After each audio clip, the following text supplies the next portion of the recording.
పోస్టులోని group C D category ఉద్యోగాల్లో కన్నడిగులకు 100% రిజర్వేషన్లు తప్పనిసరంటూ చేసిన ప్రకటనపై సిద్ధరామయ్య సర్కారు పిల్లి మొగ్గలు వేస్తోంది. ఇప్పటికే సంబంధిత బిల్లుకు కర్ణాటక మంత్రివర్గం ఆమోదం తెలిపింది. కానీ ప్రభుత్వ నిర్ణయం కాస్త తీవ్రంగా వివాదాస్పదం కావడంతో కొంతమేర టోన్ తగ్గించింది. మొత్తంగా స్థానికంగా ఉన్న వారిని దృష్టిలో పెట్టుకుని చూస్తే పైకి ఇది బాగానే కనిపించినా ఉద్యోగ అవకాశాల కోసం ఇతర రాష్ట్రాల నుంచి వలస వచ్చిన వారి పాలిట మాత్రం ఈ నిర్ణయం తీవ్ర ప్రభావం చూపనుంది.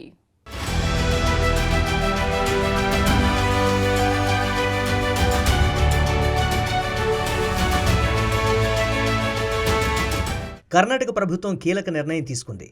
ఆ నిర్ణయమే ఇప్పుడు దేశవ్యాప్తంగా చర్చనీయాంశంగా మారింది. ఇంకా చెప్పాలంటే తీవ్ర వివాదాస్పదమైంది. రాష్ట్రంలో ఉన్న ప్రైవేటు రంగ సంస్థల్లోని group C D grade category పోస్టుల కింద ఉండే ఉద్యోగాల్లో కన్నడ ప్రజలకి 100% రిజర్వేషన్ తప్పనిసరి చేస్తూ ఉద్యోగాలు కల్పించేందుకు రూపొందించిన బిల్లును రాష్ట్ర మంత్రివర్గం ఆమోదించింది.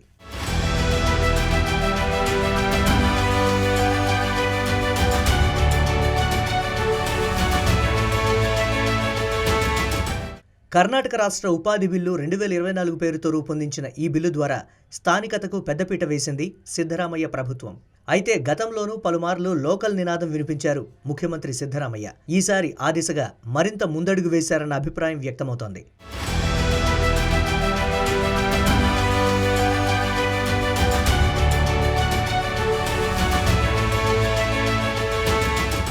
కేవలం గ్రూప్ సి డి కేటగిరీ ఉద్యోగాల్లోనే కాదు, ఈ బిల్లు ప్రకారం ఇతర పోస్టులకు రిజర్వేషన్లు వర్తించనున్నాయి.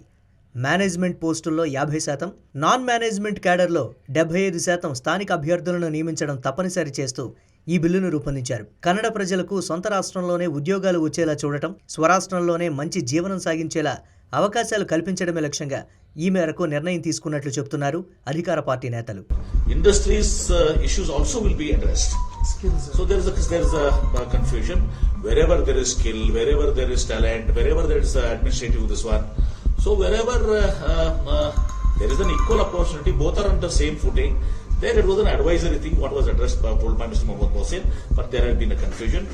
We will resolve this confusion in the interest of Kannadigas also, as well as that industries, IT companies do not have fear. Bill has been brought in by the Labour Department.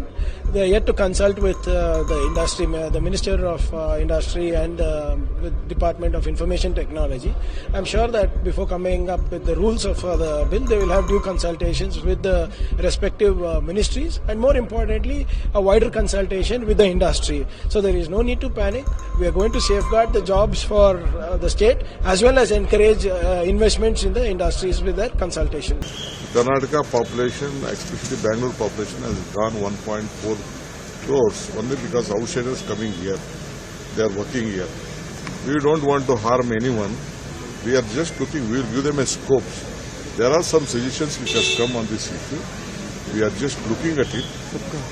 There are various organizations, but we know the sentiments of various IT, BT people, technicians. We will just look at their anger. ఈ రిజర్వేషన్లకు ఎవరు అర్హులు, సంబంధిత అభ్యర్థులకు ఏ అర్హతలు ఉండాలి అంటారా? అక్కడికే వస్తున్నాం. కర్ణాటకలో జన్మించిన వారు, లేదంటే రాష్ట్రంలో 15 ఏళ్లుగా నివసిస్తున్న వారు, కన్నడ భాష మాట్లాడటం, చదవడం, రాయడం తెలిసిన వారు రిజర్వేషన్లకు అర్హులుగా ప్రభుత్వం పేర్కొంది. అలాగే అభ్యర్థులు తప్పనిసరిగా కన్నడ భాషతో సెకండరీ స్కూల్ సర్టిఫికెట్ కలిగి ఉండటం తప్పనిసరి.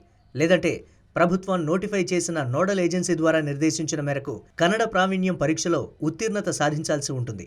అర్హత కలిగిన స్థానిక అభ్యర్థులు అందుబాటులో లేకుంటే పరిశ్రమలు, ఆయా సంస్థలు ప్రభుత్వ సహకారంతో స్థానిక అభ్యర్థులకు 3 ఏళ్ల పాటు శిక్షణ ఇచ్చేందుకు చర్యలు తీసుకుంటాయి.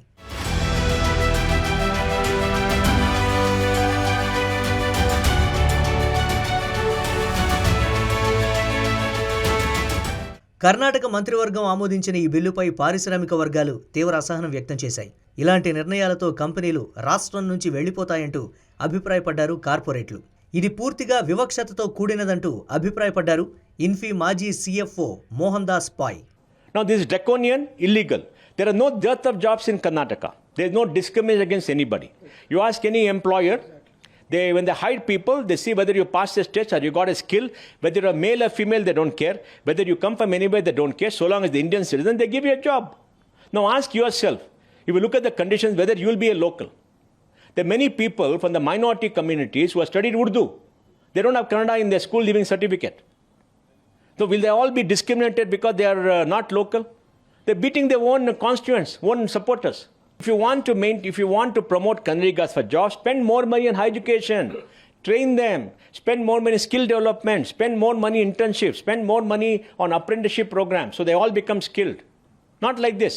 What are you trying to achieve by this? Nothing except thing. And I'm surprised. Chief Minister Siddaramaiah has been Chief Minister earlier. He's been finance. He knows everything. నైపుణ్యం ఉన్న సిబ్బంది నియామకాల విషయంలో మినహాయింపులు ఉండాలన్నారు Biocon limited executive chairperson Kiran Majumdar Shah.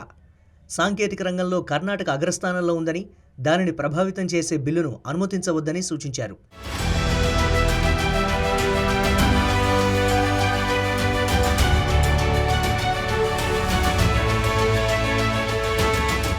కన్నడిగులకు ఉద్యోగాల్లో రిజర్వేషన్లకు వీలు కల్పించే బిల్లు కాస్త తీవ్ర వివాదాస్పదంగా మారడంతో మల్లగుల్లాలు పడుతోంది కర్ణాటక ప్రభుత్వం. బిల్లును మంత్రివర్గం ఆమోదించిన తర్వాత తాను ఎక్స్లో చేసిన ట్వీట్ను తొలగించారు ముఖ్యమంత్రి సిద్ధరామయ్య. అనంతరం కార్మిక మంత్రిత్వ శాఖ ఈ రిజర్వేషన్ల అంశంపై స్పష్టత ఇచ్చింది. ప్రైవేటు సంస్థల్లో నాన్ మేనేజ్మెంట్ కోటాలో 70%, మేనేజ్మెంట్ కోటాలో 50% పోస్టులను మాత్రమే కన్నడిగులకు కేటాయించాలని తాము చెప్పినట్లు తెలిపింది.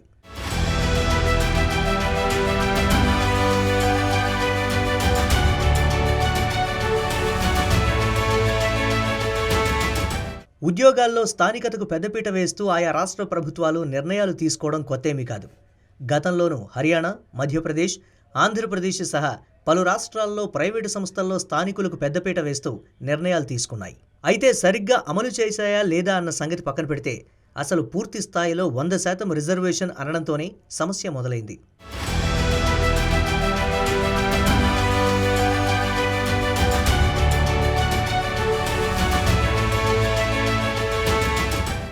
సాధారణంగా మెట్రో సిటీలైన బెంగళూరు, చెన్నై, ఢిల్లీ, హైదరాబాద్, కోల్కతా లాంటి మహానగరాలకు ఎంతోమంది ఉద్యోగాల కోసం వలస వస్తూ ఉంటారు, ఉపాధి వెతుక్కుంటారు. అలాంటిది సొంత రాష్ట్రం ప్రజలకే 100% రిజర్వేషన్లు అంటే అది సరైంది కాదన్న వాదన ఇతర రాష్ట్రాల వారి నుంచి వినిపిస్తోంది.